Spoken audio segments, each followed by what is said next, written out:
Hello traders, welcome back to my new video. आज की इस वीडियो का टॉपिक है double top and double bottom pattern. Market में किस तरीके से डबल टॉप पैटर्न और डबल बॉटम पैटर्न जो है वो फॉर्म होते हैं, कैसे काम करते हैं, क्या देखकर हम इनमें अपनी एंट्री प्लान कर सकते हैं, क्या इनका टारगेट रहेगा और इनके इस पैटर्न के पीछे क्या साइकोलॉजी रहती है, वो भी काफ़ी सरल और आसान तरीके से बताऊंगा। जैसा कि आप स्क्रीन पर अभी देख पा रहे होंगे, फर्स्ट आपको ये दिख रहा है डबल टॉप पैटर्न।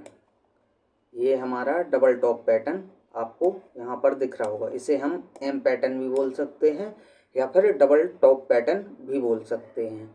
सेम वही आपका यहाँ पर दिख रहा होगा आपको डबल बॉटम पैटर्न, जो कि आपको ये दिख रहा है। अब इसे हम डबल बॉटम पैटर्न भी बोलते हैं और इसे हम डब्लू पैटर्न भी बोल सकते हैं।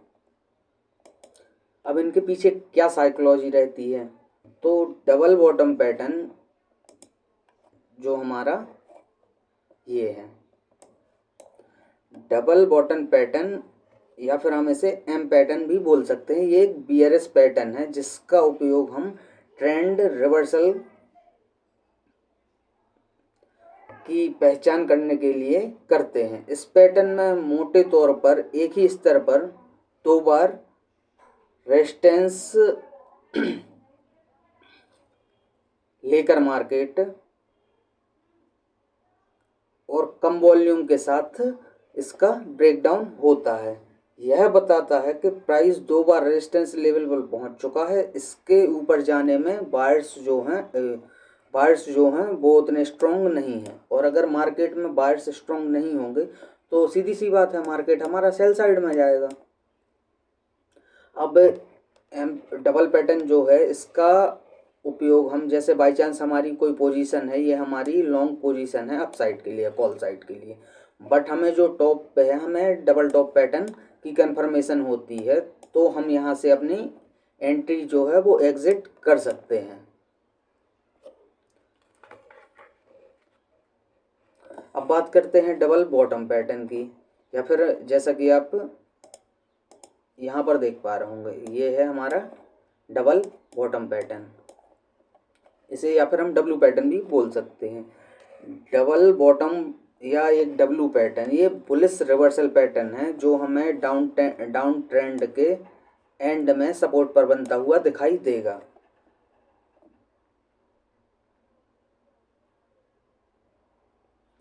इसकी पहचान करने के लिए हमें कम से कम इस पैटर्न का जो लेवल है, दो बार मार्केट को एक ही एरिया में सपोर्ट लेना चाहिए और प्राइस दो बार रीटेस्ट होना चाहिए। तो इससे हम ये पता लगा सकते हैं कि अब यहाँ पर जो सेलर्स थे, मार्केट में जो सेलर्स थे वो वीक पड़ रहे हैं और मार्केट को और नीचे नहीं ले जा सकते। अब अगर मार्केट में अगर सेलर्स हैं और मार्केट को नहीं ले जा सकते नीचे, तो फिर सीधी सी बात है, अगर मार्केट में सेलर्स वीक पड़ेंगे तो यहाँ पर जो है वो बायर्स इंटरेस्टेड हो जाएंगे और मार्केट को धीरे धीरे ऊपर साइड की ओर ले जाने के लिए एक्टिव हो जाएंगे।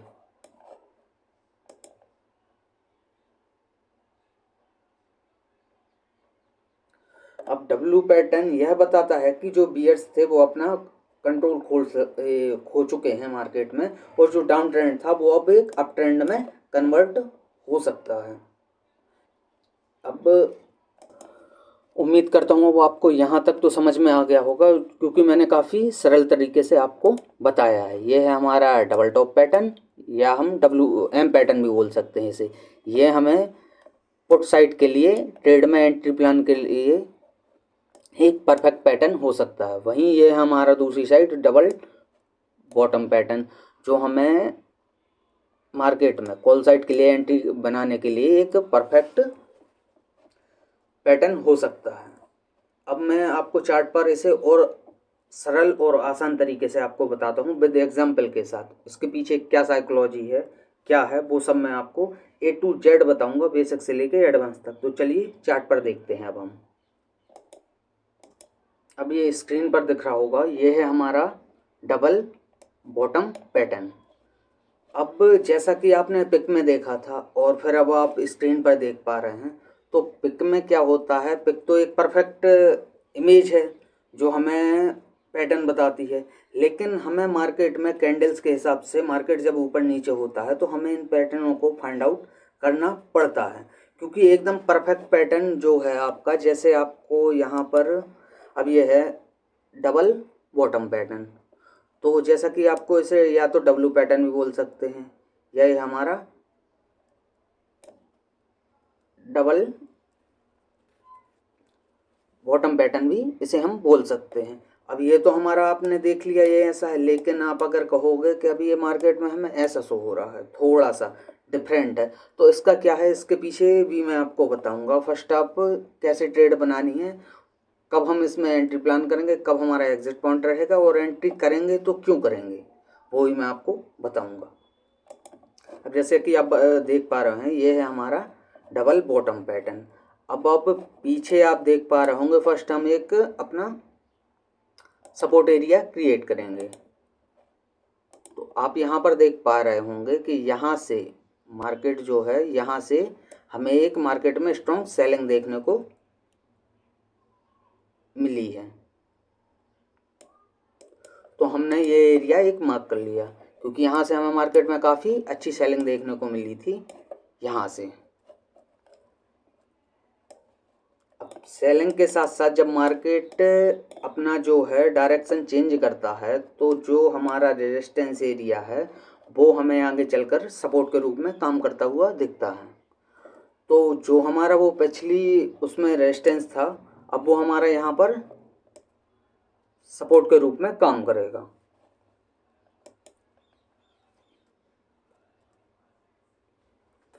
अब आप देख पा रहे होंगे, यदि मार्केट को यहाँ पर सेलर्स अगर इतने स्ट्रॉन्ग होते तो यहाँ से मार्केट को सीधा नीचे की ओर ले आते, यहाँ पर वीक नहीं पड़ते। मार्केट ने यहाँ पर एक बार सपोर्ट लिया, मार्केट ऊपर गया, सेलर्स दोबारा एक्टिव हुए, उन्होंने फिर मार्केट को नीचे पुश करने की कोशिश की, लेकिन ये जो हमारा सब रेजिस्टेंस एरिया था पिछला, वो अब सपोर्ट के रूप में काम करेगा। तो ये जब सपोर्ट बनेगा तो यहाँ से मार्केट में बायर्स दोबारा से एक्टिव हुए, और यहाँ से फिर बायर्स अपनी बायर्स एक्टिव हुए और मार्केट को ऊपर ले जाने की कोशिश की धीरे धीरे।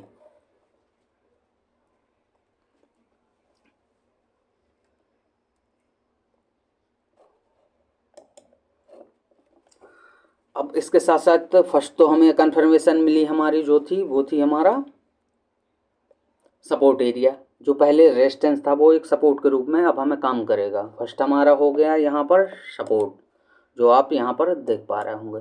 सपोर्ट के साथ साथ सेकंड हमें देखना है यहाँ पर वॉल्यूम। वॉल्यूम देखिए आप यहाँ पर कितना लो वॉल्यूम है, लेकिन जब हमें इस पैटर्न का ब्रेकआउट मिला तो हमें जो वॉल्यूम है वो हमारा इस पूरे रेंज से हमें हाई मिला यहाँ पर इस कैंडल के साथ।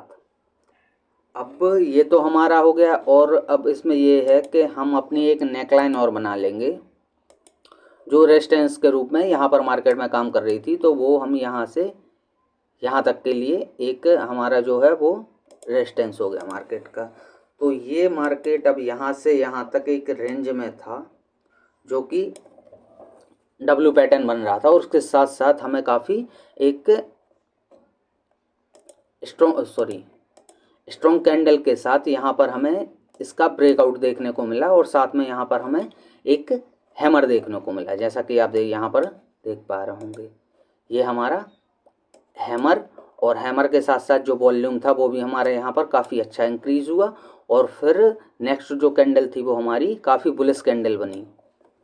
तो थर्ड रीज़न हो गए हमारे यहाँ पर कॉल साइड की एंट्री प्लान करने के लिए। अब हम अपना टारगेट कितना रखेंगे, कैसा रहेंगे, तो वो भी मैं आपको बताऊंगा।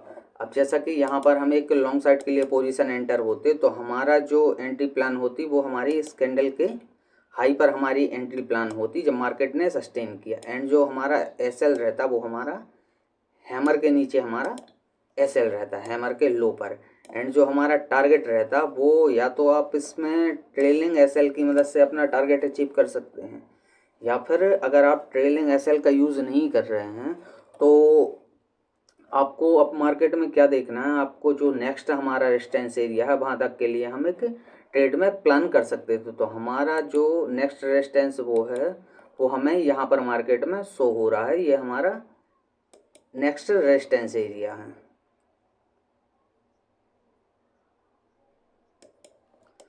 अब देखिए ये हमारा रेजिस्टेंस हो गया, रेजिस्टेंस एरिया हमने मार्क किया। तो हम अपना अब टारगेट कितना रहेंगे, टारगेट हमारा वही रहेगा जो हमारा रेजिस्टेंस एरिया है। तो हमारा रेजिस्टेंस एरिया कहाँ तक का था, यहाँ तक का, जैसा कि मैंने आपको पीछे बताया। तो हमें यहाँ से यहाँ तक की जो मूवमेंट है 1:6 का रिस्क रिवॉर्ड रेशियो के साथ हमें एक सक्सेसफुल ट्रेड प्लान की, वो भी कॉल साइड के लिए। अब सेम ऐसा ही करेंगे हम डबल टॉप पैटर्न में, या फिर इसे हम एम पैटर्न भी बोल सकते हैं, जो आपको यहाँ पर स्क्रीन पर दिख रहा होगा। अब इसमें फर्स्ट तो हमें क्या करना है, अगर डबल टॉप पैटर्न है तो यहाँ पे सबसे पहले हमें चाहिए एक रेजिस्टेंस एरिया। रेजिस्टेंस एरिया पे हमारा जो है वो डबल टॉप पैटर्न बनना चाहिए। तो हम इसमें रेजिस्टेंस एरिया फाइंड आउट करते हैं। तो हमारा जो रेजिस्टेंस एरिया है वो हमारा यहाँ से बन रहा है।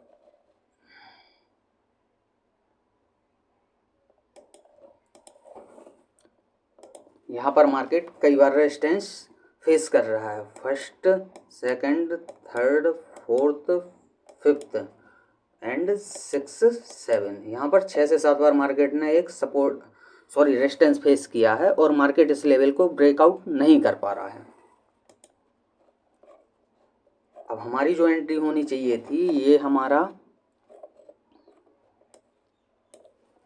एम पैटर्न है।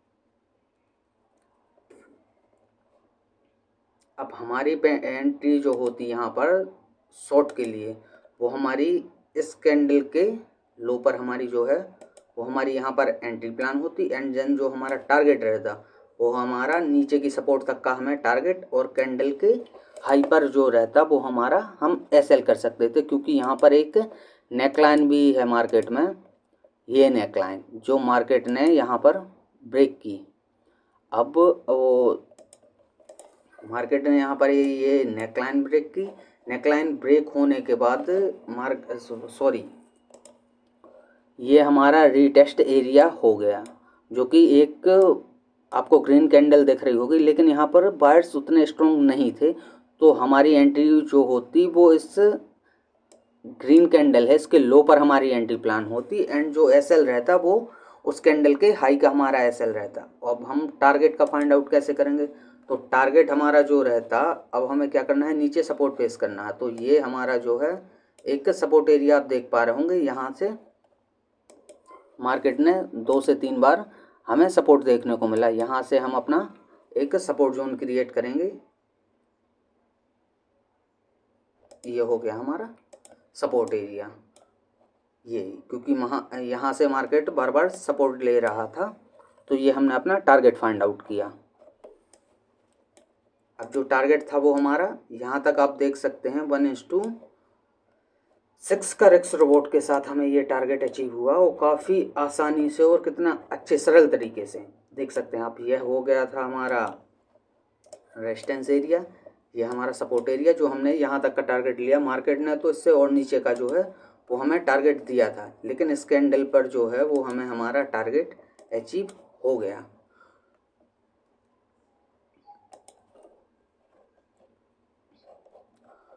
तो ट्रेडर्स ऐसे ही इन्फॉर्मेटिव वीडियोस देखने के लिए हमारे चैनल को सब्सक्राइब करें, वीडियो को लाइक करें, एंड कमेंट में ज़रूर बताएं वीडियो आपको कैसी लगी। मिलते हैं किसी नेक्स्ट वीडियो में नेक्स्ट टॉपिक के साथ।